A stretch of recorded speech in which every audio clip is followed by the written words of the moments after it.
Hi friends, నేను జున్ను పాలతో కాకుండా ఈ పాల జున్ను పౌడర్తో జున్ను చేశాను. ఈ పాల జున్ను పౌడర్ నాకు డిమార్ట్లో తీసుకున్నానండి.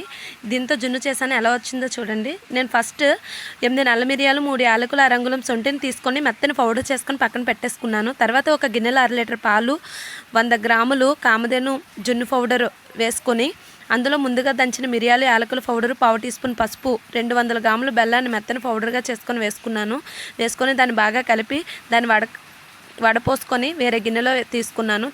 ఆ పాల మిశ్రమం గిన్నెను ఒక ప్రెషర్ కుక్కర్లో ఒక స్టాండ్ లేదా చిన్న గిన్నె పెట్టి ఆ గిన్నె ములిగే వరకు వాటర్ పోసుకొని ఆ పాల మిశ్రమం గిన్నెను పెట్టి పైన కుక్కర్ విజిల్ తీసేసి మూత పెట్టి 20 మినిట్స్ మీడియం ఫ్లేమ్లో కుక్ చేసుకోవాలండి. ఇది కుక్ అయిందో లేదో చూసుకోవడం కోసం వీడియోలో చూపించినట్టు పుల్లగుచ్చి చూడండి. చేతికి అంటుకోకపోతే ఇది కుక్ అయినట్టే.